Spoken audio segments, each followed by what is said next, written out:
कक्षा 12वीं के फिजिक्स के चैप्टर पहला चैप्टर फिजिक्स का इलेक्ट्रोस्टैटिक्स के बारे में बात करेंगे।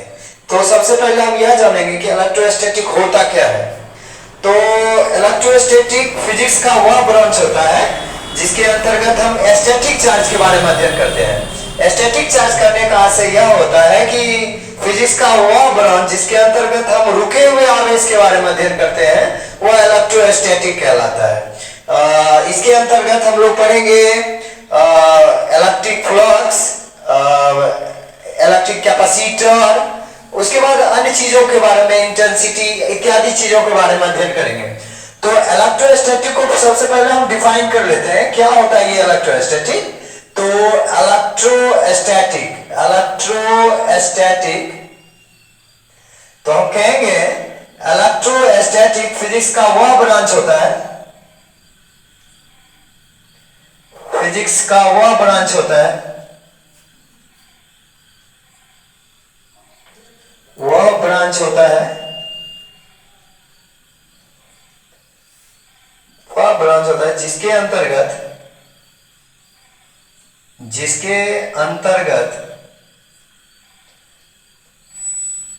हम स्टैटिक चार्ज के बारे में अध्ययन करते हैं, रुके हुए आवेश के बारे में अध्ययन करते हैं, रुके हुए आवेश के बारे में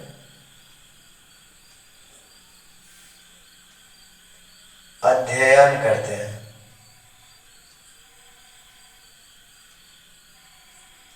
यानी फिजिक्स का वह ब्रांच जिसके अंतर्गत हम रुके हुए आवेश के बारे में अध्ययन करते हैं वह हमारा इलेक्ट्रोस्टैटिक कहलाता है। इसका एग्जांपल हो सकता है नॉर्मल एग्जांपल के रूप में अगर हम देखना चाहेंगे तो एग्जांपल के रूप में हमारे पास कैपेसिटर है जिसको आप कंडेंसर भी कहते हैं।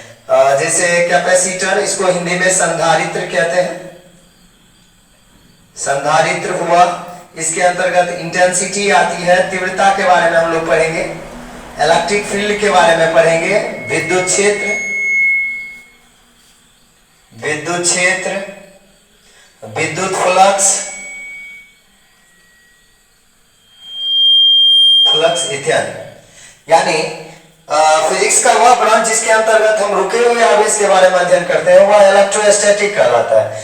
इलेक्ट्रोस्टैटिक के अंतर्गत हम पढ़ने वाले हैं संधारित्र, तीव्रता, विद्युत क्षेत्र, विद्युत फ्लक्स आदि के बारे में हम इस इलेक्ट्रोस्टैटिक टॉपिक में पढ़ने वाले हैं। इलेक्ट्रोस्टैटिक जब हम कर लेते हैं तो उसके बाद हमारे पास आता है इलेक्ट्रिक चार्ज का। इलेक्ट्रोस्टैटिक का सबसे पहला टॉपिक हमारे पास आता है इलेक्ट्रिक चार्ज का। तो ये अब हम इलेक्ट्रिक चार्ज के बारे में जानेंगे कि इलेक्ट्रिक चार्ज क्या होता है। तो इसको हम रफ कर देते हैं। अब हम समझेंगे इलेक्ट्रिक चार्ज। ध्यान रखने वाली बातें हैं, इलेक्ट्रिक चार्ज, इलेक्ट्रिक चार्ज, विद्युत आवेश इसको हिंदी में कहते हैं, विद्युत आवेश। चलिए सबसे पहले समझते हैं विद्युत आवेश होता क्या है। देखिए, विद्युत आवेश वस्तु में एक प्रकार का गुण होता है जिसके कारण वह फोर्स जनरेट करता है और वह फोर्स के कारण किसी वस्तु को अपनी ओर आकर्षित कर लेता है या अपने से दूर कर लेता है।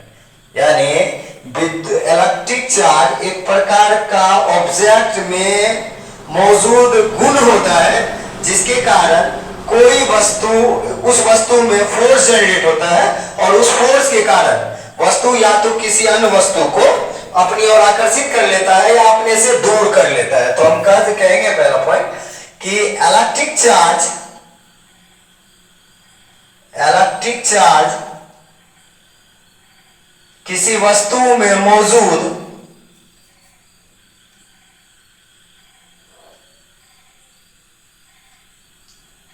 वह गुण होता है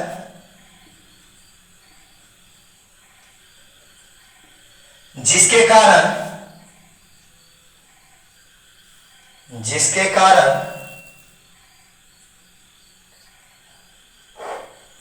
वस्तु में फोर्स उत्पन्न होता है, वस्तु में एक प्रकार का बल उत्पन्न होता है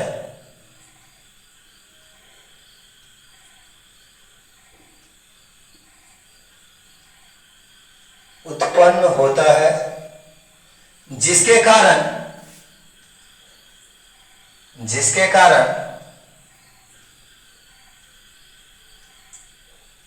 वह वस्तु किसी अन्य वस्तु को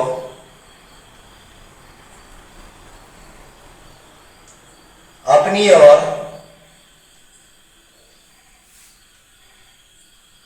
आकर्षित करता है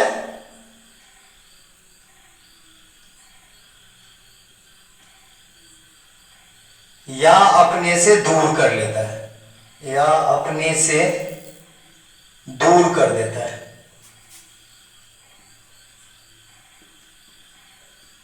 दैनिक जीवन में आप इसका उदाहरण देखते होंगे, जैसे कि एक कंघा होता है और कंघे को जब आप बाल से रगड़ते हैं तो रगड़ने के बाद उसे छोटे कागज के छोटे छोटे टुकड़ों के पास लेकर जाते हैं, तो वह कागज का छोटा छोटा टुकड़ा जो होता है कंघों पे आकर चिपक जाता है।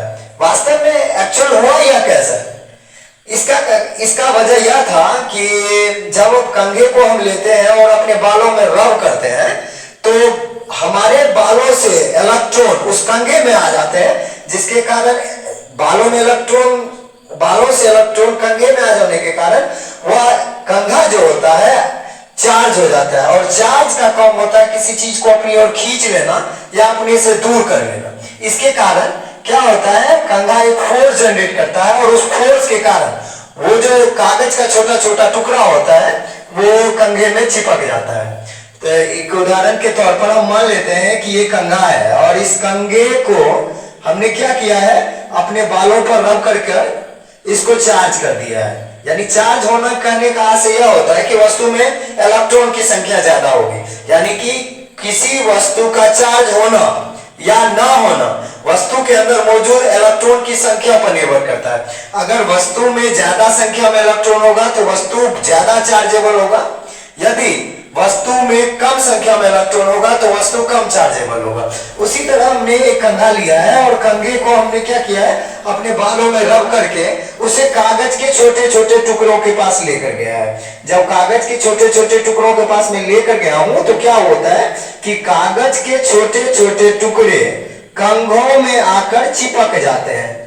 कागज के छोटे छोटे टुकड़े कंघा में आकर चिपक जाते हैं। इस चिपकने की घटना को सिंक कहा जाता है, सिंक कहा जाता है। और इसके बीच जो फोर्स जनरेट होता है वो कहीं ना कहीं स्टैटिक चार्ज के कारण जनरेट होता है और इसी फोर्स का नाम होता है इलेक्ट्रोस्टैटिक फोर्स। इलेक्ट्रोस्टैटिक फोर्स जिसको हम लोग एफ ऑफ ई से कहेंगे और यहां कहेंगे इलेक्ट्रोस्टैटिक फोर्स के कारण फोर्स। इलेक्ट्रोस्टैटिक फोर्स के कारण ये कंघा जो है ये कागज के छोटे छोटे टुकड़े को अपनी ओर आकर्षित कर लिया है। यानी कंघा पहले अनचार्जेबल बॉडी था, अब कंघा को जैसे ही हमने अपने बालों में रब किया तो क्या हुआ, हमारे बॉडी से इलेक्ट्रॉन निकलकर इस कंघे में आ गया और इलेक्ट्रॉन इस कंघे में होने के कारण कंघे में होने के कारण यह कंघा चार्जेबल हो गया। अब चार्ज का काम क्या होता है, फोर्स जनरेट करना, यानी किसी वस्तु को अपनी ओर आकर्षित करेगा या अपने से दूर कर लेगा। तो कंघा ने क्या किया, कागज के छोटे छोटे टुकड़े के पास में जब लेकर गया इस कंघे को तो कागज के छोटे छोटे टुकड़ों को कंघा ने अट्रैक्ट कर लिया। इसी अट्रैक्शन में जो फोर्स जनरेट हुआ इसको एफ ऑफ ई से रिप्रेजेंट करेंगे और इसको कहेंगे इलेक्ट्रोस्टैटिक फोर्स। ओके, चलिए हम अगला पॉइंट के बारे में बात करते हैं।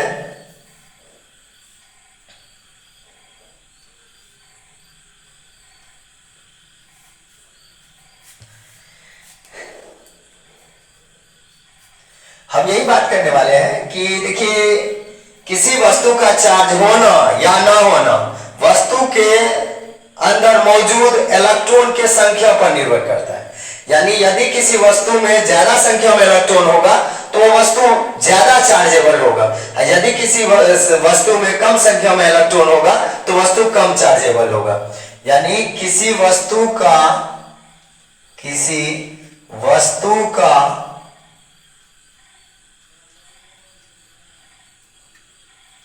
आवेशित होना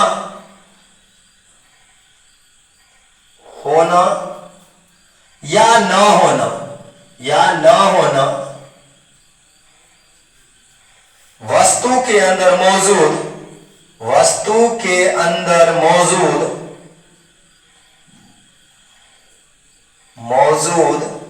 इलेक्ट्रॉन की संख्या पर निर्भर करता है, इलेक्ट्रॉन की संख्या पर निर्भर करता है, निर्भर करता है। यानी किसी वस्तु का आवेशित होना यानी चार्जेबल होना या ना होना वस्तु के अंदर मौजूद इलेक्ट्रॉन की संख्या पर निर्भर करता है। यदि वस्तु में ज्यादा संख्या में इलेक्ट्रॉन होगा, ज्यादा संख्या में इलेक्ट्रॉन होगा तो वस्तु ज्यादा चार्जेबल होगा, ज्यादा आवेशित होगा या चार्जेबल होगा, आवेशित होगा। और यदि वस्तु में कम संख्या में इलेक्ट्रॉन होगा तो वस्तु कम आवेशित होगा, कम आवेशित होगा।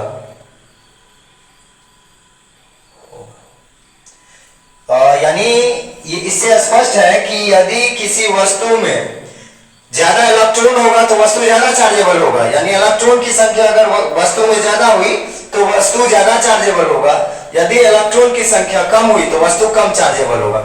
यानी किसी वस्तु का चार्ज होना या अनचार्जेबल होना वस्तु के अंदर मौजूद इलेक्ट्रॉन की संख्या पर निर्भर करता है। मैं एक एग्जांपल से आपको समझाता हूं। जैसे उदाहरण के तौर पर हम यहाँ एक बैटरी को लेते हैं और इस बैटरी में कुछ इलेक्ट्रॉन डाल देते हैं। हमने कुछ इलेक्ट्रॉन इस बैटरी में दिया, एक और बैटरी लिया और इस बैटरी में कुछ और ज्यादा इलेक्ट्रॉन, इसके कंपेरेटिवली इसमें ज्यादा इलेक्ट्रॉन डाल दिया है।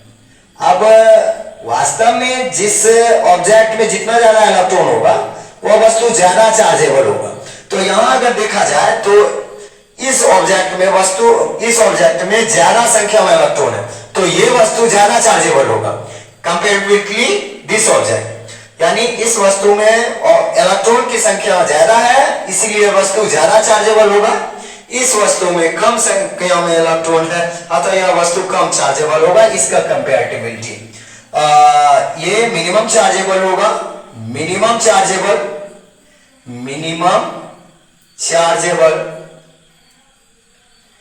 due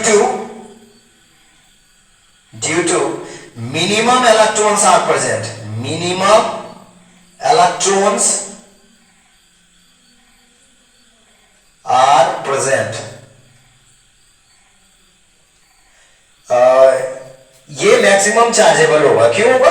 क्योंकि इसके कंपैरेटिवली इसमें इलेक्ट्रॉन की संख्या ज्यादा है अतः ये मैक्सिमम चार्जेबल होगा। यहां हम लिख देता हूं मैक्सिमम चार्जेबल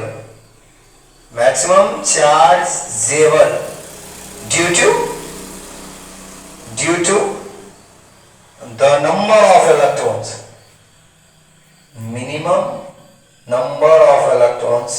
यहां लिखेंगे मिनिमम number of electrons, यहां लिखेंगे due to maximum number of electrons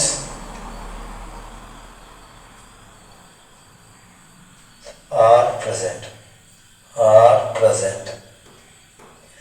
यानी स्पष्ट हो चुका हुआ होगा कि जिस वस्तु में ज्यादा संख्या में इलेक्ट्रॉन होगा वह वस्तु ज्यादा चार्जेबल होगा, जिस ऑब्जेक्ट में कम इलेक्ट्रॉन होगा, कम संख्या में इलेक्ट्रॉन होगा वह वस्तु कम चार्जेबल होगा। यहां देखा जाए तो यहां इस ऑब्जेक्ट में यानी मैं इसको अगर ए नाम दूं, इसको बी नाम दूं तो ए में बी के रिस्पेक्ट में कम संख्या में इलेक्ट्रॉन है अतः ए कम चार्जेबल है। बी को अगर देखते हैं तो बी में ए के रिस्पेक्ट में काफी संख्या में इलेक्ट्रॉन है अतः बी वाला ऑब्जेक्ट जो को ज्यादा चार्जेबल होगा। यानी स्पष्ट हुआ किसी वस्तु का चार्जेबल होना या अनचार्जेबल होना वस्तु के अंदर मौजूद इलेक्ट्रॉन की संख्या पर निर्भर करता है।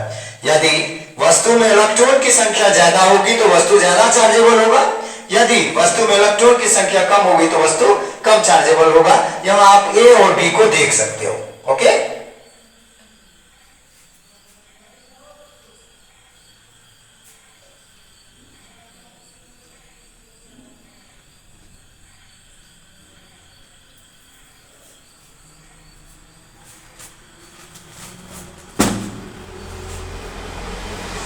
अब हम यह जान लेते हैं इलेक्ट्रिक चार्ज जो होता है वो स्केलर क्वांटिटी होती है। सबसे पहली बात, इलेक्ट्रिक चार्ज स्केलर क्वांटिटी होता है। इलेक्ट्रिक चार्ज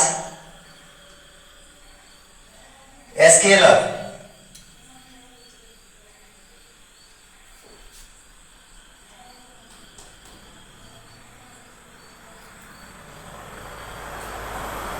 यानी अदिश राशि होता है।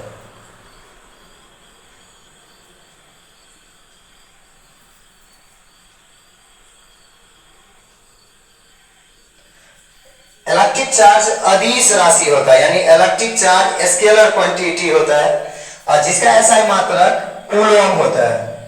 जिसका एसआई मात्रक कूलम होता है। कूलम होता है, जिसे सी से सूचित किया जाता है। जिसे सी से सूचित किया जाता है।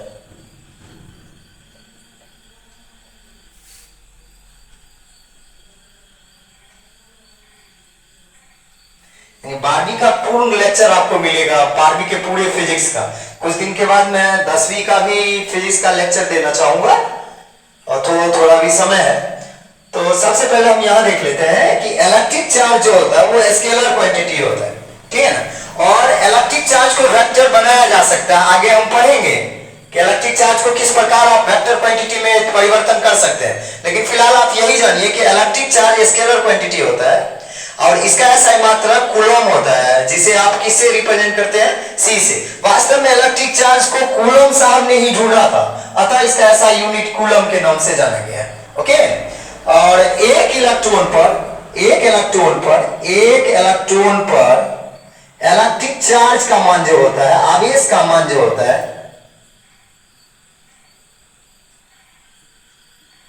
एक इलेक्ट्रॉन पर आवेश का मान जो होता है 1.6 cross 10 to the power minus 19 coulomb होता है। एक इलेक्ट्रॉन पर आवेश का मान, याद रखने वाली बातें हैं, ये ऑब्जेक्टिव में आप लोगों को आएंगी। एक इलेक्ट्रॉन पर इलेक्ट्रिक चार्ज का मान यानी विद्युत आवेश का मान जो होता है, इलेक्ट्रिक चार्ज थोड़ा गलत लिखा गया है, इस तरह लिखेंगे हम लोग, इलेक्ट्रिक चार्ज ई है। एक इलेक्ट्रॉन पर विद्युत आवेश का मान जो होता है वह 1.6 cross 10 to the power minus 19 coulomb होता है। मैं इसको स्पष्ट रूप से लिख दूं, one electron is 1.6 cross 10 to the power minus 19 coulomb. तो हम बात कर रहे थे इलेक्ट्रिक चार्ज एक स्केलर क्वांटिटी होता है। आप आगे चलेंगे तो इसको हम वेक्टर बना सकते हैं, ठीक है ना। उसी तरह जिसका एसआई मात्रक कूलम होता है, और आप इसे सी से रिप्रेजेंट करेंगे, और एक इलेक्ट्रॉन पर इलेक्ट्रिक चार्ज का मान 1.6 cross 10 to the power minus 19 coulomb होता है। ओके, अब हम बात करेंगे इलेक्ट्रिक चार्ज के प्रकार। इससे पहले हम बात कर लेते हैं, इलेक्ट्रिक चार्ज को घर्षण के द्वारा उत्पन्न किया जा सकता है। इलेक्ट्रिक चार्ज को घर्षण के द्वारा उत्पन्न किया जा सकता है। इससे पहले आप लोग उदाहरण देखे थे, कंघी वाला देखे थे ना। तो इलेक्ट्रिक चार्ज को घर्षण के द्वारा उत्पन्न किया जा सकता है। तो इलेक्ट्रिक चार्ज को आप किसके द्वारा उत्पन्न कर सकते हैं, घर्षण के द्वारा। जैसे उदाहरण के तौर पर एक्चुअल में देखे होंगे कि उसी तरह का कंघे को आप क्या करते हैं, कंघे को आप बालों में रब करते हैं। नॉर्मली आप कंघे को उठाइए और कागज के छोटे छोटे टुकड़ों के पास लेकर जाइए, कंघे में कागज के कण नहीं आएंगे। लेकिन जब आप उस कंघे को अपने बालों में घर्षित करके और उसे कागज के छोटे छोटे टुकड़ों के पास लेकर जाएंगे तो कागज का वह छोटा छोटा टुकड़ा कंघों के पास चला आएगा। एक्चुअल में हुआ क्या, उस घर्षण के कारण, वो जो हमने कंघे को अपने बालों में रब किया था, घर्षित किया था, उस घर्षण के कारण कंघों में एक प्रकार का चार्ज उत्पन्न हो गया और चार्ज के कारण वह फोर्स जनरेट हुआ और फोर्स के कारण वस्तु को, कागज के छोटे छोटे टुकड़ों को क्या किया, कंघी ने अपनी ओर आकर्षित किया। तो हम कह सकते हैं कि चार्ज जो होता है वो घर्षण के द्वारा भी उत्पन्न किया जा सकता है। मैं लिख देता हूं, इलेक्ट्रिक चार्ज को घर्षण के द्वारा उत्पन्न किया जा सकता है, घर्षण के द्वारा उत्पन्न किया जा सकता है, उत्पन्न किया जा सकता है। कंघी वाला एग्जांपल आपके लिए बहुत इंपॉर्टेंट होगा। ये देखिए, अभी पहले कंघा जो था अनचार्जेबल था, जैसे ही हमने इसको बालों में रगड़ा तो चार्जेबल हुआ और इसको कागज के छोटे छोटे टुकड़ों के पास लेकर गया तो ये ऑब्जेक्ट क्या हुआ, कागज का छोटा छोटा टुकड़ा इस कंघे में आके चिपक गया। ओके, तो हम कह सकते हैं कि इलेक्ट्रिक चार्ज को किसके द्वारा भी उत्पन्न किया जा सकता है, घर्षण के द्वारा भी उत्पन्न किया जा सकता है। ओके, अब हम पढ़ेंगे चार्ज के प्रकार। चार्ज इलेक्ट्रिकली दो तरह के होते हैं, वस्तु में इलेक्ट्रिकली चार्ज दो तरह के होते हैं, एक होता है पॉजिटिव चार्ज और दूसरा होता है निगेटिव चार्ज। यानी अगर हम बात करें टाइप्स ऑफ चार्ज की तो इलेक्ट्रिक चार्ज दो तरह के होते हैं। इलेक्ट्रिक चार्ज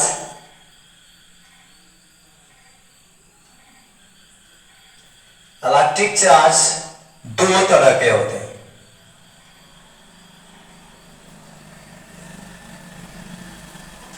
याद रखिएगा, इलेक्ट्रिक चार्ज दो तरह के होते हैं। पहला होता है पॉजिटिव और दूसरा होता है निगेटिव। पॉजिटिव और दूसरा होता है निगेटिव चार्ज।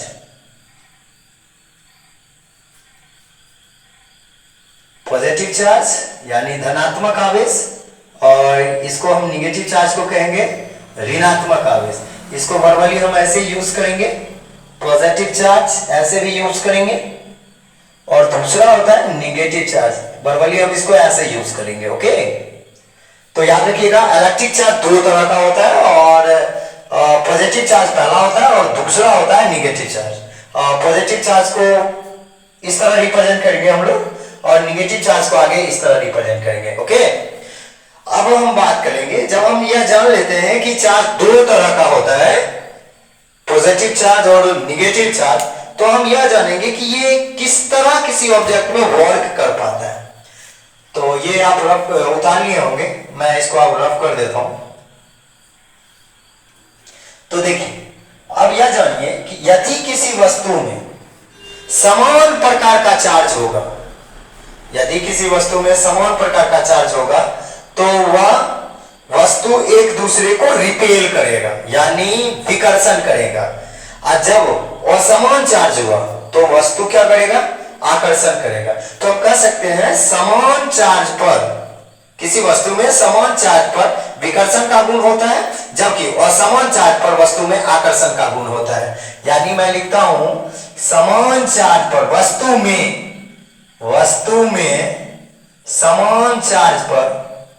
समान चार्ज पर विकर्षण का गुण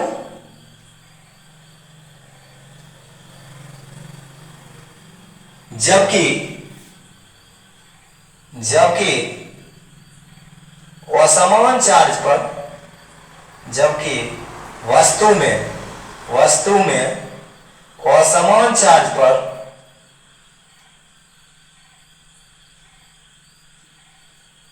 आकर्षण का गुण होता है।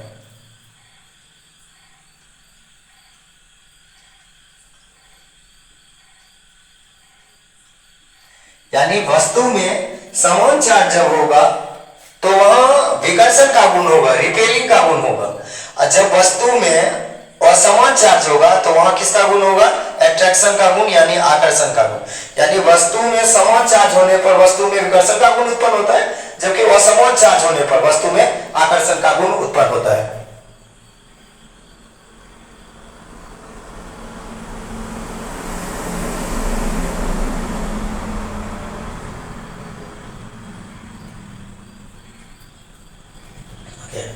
जैसे कि इसको उदाहरण से मैं समझाना चाहूँ तो मैं इसे ऐसे समझा सकता हूँ। तो जैसे कि देखिए, यह हमारे पास एक पदार्थ है जिसमें पॉजिटिव, एक बात और जान लेते हैं, इलेक्ट्रॉन जो होता है इलेक्ट्रिकली निगेटिव चार्ज का होता है सर, ये याद रखिएगा आप लोग।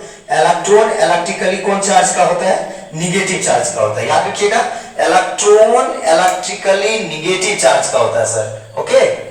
अब यहां देखिए, जैसे उदाहरण के तौर पर यहां पॉजिटिव चार्ज है, पॉजिटिव चार्ज है, पॉजिटिव चार्ज है, पॉजिटिव चार्ज है, पॉजिटिव चार्ज है। यहां भी देखिए ये वस्तु है और यहां भी देखिए इस वस्तु में भी क्या है? पॉजिटिव चार्ज है, ओके। अब देखिए, अगर हम मान लेता हूं मैं इस वस्तु को, इस ए नाम के वस्तु को, और ये बी नाम का वस्तु है, ए नाम के वस्तु को कहीं से रब किया और रब करने के बाद इसमें कौन चार्ज आ गया? पॉजिटिव चार्ज आ गया।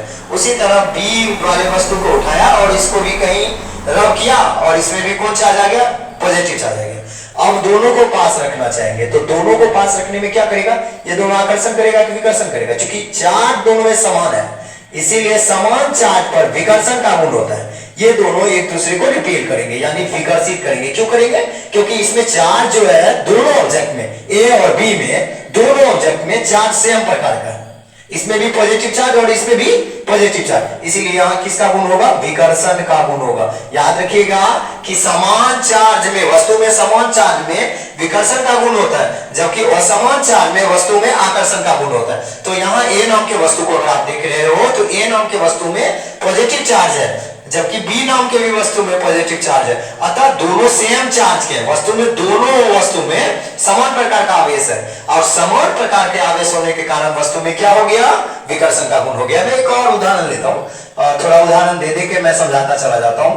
यहां देखिए ये निगेटिव चार्ज, यहां भी निगेटिव चार्ज, यहां भी निगेटिव चार्ज, ओके। यहां मैं दूसरा वस्तु, ये ए वस्तु है और यहां बी वस्तु है, यहां भी निगेटिव चार्ज, यहां भी निगेटिव चार्ज, यहां भी निगेटिव चार्ज। वाह! तो दोनों वस्तु में देखिए आवेश समान है या असमान है? वस्तु दोनों आवेश में, चाहे ए देखिए वस्तु को, बी वस्तु को देखिए, दोनों वस्तु में निगेटिव चार्ज है। तो दोनों वस्तु क्या करेंगे? एक दूसरे को रिपेल करेंगे, यानी समान चार्ज पर विकर्षण का गुण, जबकि असमान चार्ज पर आकर्षण का गुण होता है। सर ये विकर्षित होंगे, ठीक है ना? क्यों होंगे? क्योंकि इसमें दोनों में, ऑब्जेक्ट ए और ऑब्जेक्ट बी में समान प्रकार का चार्ज है, तो यहाँ विकर्षित होगा। मैं और तीसरा उदाहरण आपके सामने पेश करता हूं। जैसे एक ए ऑब्जेक्ट है और इसको चार्ज किया तो कहीं क्या आ गया? पॉजिटिव चार्ज आ गया इसके अंतर्गत, तो ठीक है। और दूसरा बी में लेकर रहा हूं वस्तु को और इसमें इलेक्ट्रिकली निगेटिव चार्ज है, ओके। अब जब मैं दोनों को पास लाऊंगा तो दोनों क्या होंगे? दोनों में विपरीत प्रकार का आवेश है सर, दोनों में विपरीत प्रकार का आवेश है। ए पर देखिएगा तो पॉजिटिव चार्ज है, जबकि बी पर देखिएगा तो निगेटिव चार्ज है, और दोनों में असमान चार्ज है। दोनों में असमान चार्ज होता है तो यहाँ किसका गुण होगा? आकर्षण का गुण होगा। किसका गुण होगा छोटे? आकर्षण का गुण होगा। तो याद रखिएगा, तो इससे स्पष्ट होता है, उदाहरणों से स्पष्ट हो रहा है कि वस्तु में समान चार्ज पर विकर्षण का गुण होता है। तो देखिए ए, इस चित्र में देखिए एक और दूसरे चित्र में, दोनों वस्तु में ए और बी में यहाँ समान प्रकार का आवेश है, जिसके कारण विकर्षण का गुण है। यहाँ भी देखिएगा समान प्रकार का वस्तु में आवेश है, इसलिए विकर्षण का गुण हुआ। जबकि तीसरे वाले उदाहरणों में देखिएगा तो वस्तु में असमान प्रकार का चार्ज है, ओके। असमान प्रकार के चार्ज होने के कारण वस्तु में क्या हुआ? आकर्षण का गुण उत्पन्न हो गया है, ठीक है। अब हम तीसरा पॉइंट जो बात करेंगे, तीसरा पॉइंट यह बात करेंगे कि देखिए चार्ज जो होता है, अगला पॉइंट जो बात करूंगा मैं, चार्ज जो होता है चार्जेबल ऑब्जेक्ट को ही अपनी ओर आकर्षित करता है, ना कि उसके मास को। यानी चार्ज आवेश आवेशित वस्तु को ही अपनी ओर आकर्षित करता है, ना कि उसके द्रव्यमान को। मैं एक नॉर्मल सा उदाहरण आपको देकर समझाना चाहूंगा। देखिए एक वायर होता है, अगर वायर पर आप झूल रहे हैं, ठीक है, तो आपके अंदर जितना भी चार्ज होगा तब तक वायर आपको लटकाते हुए रखेगी जब तक आपके अंदर चार्ज होगा। जैसे ही चार्ज खत्म हो जाएगा तो क्या करेगा? वायर आपको छोड़ देगा, यानी आपके मास को वह छोड़ देगा, आपके द्रव्यमान को वह छोड़ देगा। अगर द्रव्यमान को भी पकड़ा रहता तो चार्ज तो मास को भी अपनी ओर आकर्षित करता, लेकिन ऐसा नहीं है। तो याद रखिएगा, चार्ज चार्जेबल ऑब्जेक्ट को ही अपनी ओर आकर्षित करता है, ना कि उसके द्रव्यमान को, ओके। तो मैं अगला पॉइंट लिखता हूं, चार्ज चार्जेबल ऑब्जेक्ट को ही अपनी ओर आकर्षित करता है, ना कि उसके द्रव्यमान को। चार्ज, याद रखिएगा, चार्ज चार्जेबल ऑब्जेक्ट को ही अपनी ओर आकर्षित करता है, ना कि द्रव्यमान को। चार्ज चार्जेबल ऑब्जेक्ट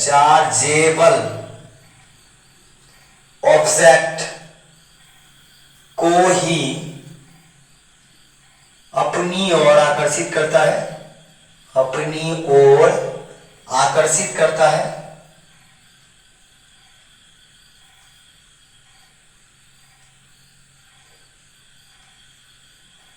ना कि उसके द्रव्यमान को।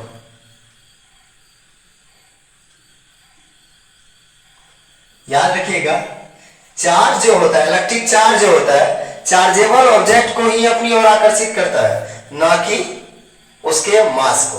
तो याद रखिएगा, चार्ज चार्जेबल ऑब्जेक्ट को ही अपनी ओर आकर्षित करता है, ना कि उसके मास को। उदाहरण आपको मैं समझाया था, कोई व्यक्ति अगर वायर से लटक रहा है, नंगा वायर से लटक रहा है, तो नंगा वायर से लटकने के क्रम में क्या होगा कि अगर किसी वस्तु में, जहां तक उस वस्तु में यानी कोई व्यक्ति में चार्ज पार्टिकल होंगे, वो सब वायर अवशोषित कर लेगा, और जब चार्ज और व्यक्ति में खत्म हो जाता है तो वस्तु को वो छोड़ देता है, यानी द्रव्यमान को वो छोड़ देता है। इसीलिए चार्ज चार्जेबल ऑब्जेक्ट को ही अपनी ओर आकर्षित करता है, ना कि मास को। ओके, अब हम यह जानेंगे इलेक्ट्रोस्टैटिक चार्ज सीरीज, यानी कौन से वस्तु में अगर हम दो वस्तु को आपस में रगड़ते हैं तो किस वस्तु में पॉजिटिव चार्ज हो जाएंगे और किस वस्तु में निगेटिव चार्ज हो जाएंगे। याद रखिएगा, अगर हम दो वस्तु को आपस में रगड़े, कहीं से रगड़ दिए, आपस में रगड़ते हैं, उन्हीं दो वस्तु को आपस में रगड़ते हैं, तो उन दोनों वस्तु में कौन से वस्तु में पॉजिटिव चार्ज आएगा, कौन से वस्तु में नेगेटिव चार्ज आएगा, इसके बारे में हम लोग अब जानते हैं। इसको हम लोग कहेंगे, इस टॉपिक को कहेंगे इलेक्ट्रोस्टैटिक चार्ज सीरीज। क्या कहेंगे?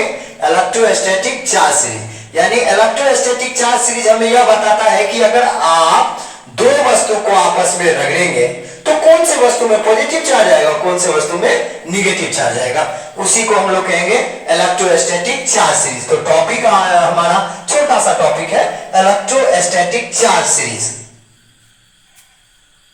इलेक्ट्रोस्टैटिक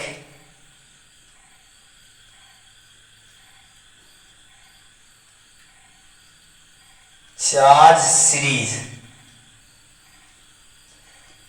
तो इलेक्ट्रोस्टैटिक चार्ज सीरीज हमें क्या बताता है कि आप किन्हीं दो वस्तु को आप आपस में अगर रगड़ रहे हो तो उन वस्तु में कौन से वस्तु में पॉजिटिव चार्ज आएंगे, कौन से वस्तु में निगेटिव चार्ज आएंगे, उसके बारे में हमें कौन बताता है? इलेक्ट्रोस्टैटिक चार्ज सीरीज बताता है। तो इलेक्ट्रोस्टैटिक चार्ज सीरीज यह बताता है कि अगर किसी दो वस्तु को आप आपस में रगड़ रहे हो तो उस दोनों वस्तु में से कौन से वस्तु में पॉजिटिव चार्ज आएगा और कौन से वस्तु में निगेटिव चार्ज आएगा, यह हमें जानकारी देता है इलेक्ट्रोस्टैटिक चार्ज सीरीज। जैसे इसको हम समझना चाहेंगे, सबसे पहले हम ग्लास ले लेते हैं। ओके, ग्लास ले लेते हैं, फिर दूसरा फलानेल लेते हैं।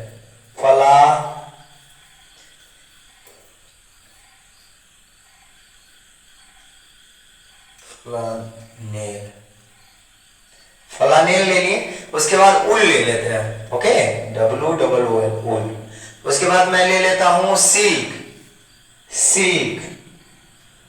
तब लेता हूं मेटल मतलब धातु होता है, आप लोग को पता होगा। रबर आप लोग जानते होंगे, रबर। उसके बाद आप लोग वैक्स को जरूर जानते होंगे, WAX वैक्स। उसके बाद आप लोग प्लास्टिक और सल्फर,